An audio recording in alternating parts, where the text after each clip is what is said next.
nông lệ sẽ ôm a lâu thèn po y vui thay em nghĩ cam đi lệ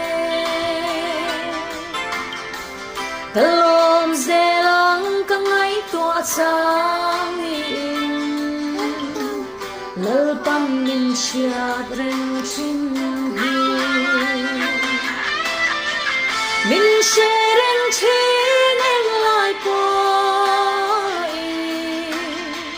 ấy lên xưa phen dòng thế nè vô ruột thiêng hiếm lên miệng lệ hoa su thân đông chỉ đã mơ sâu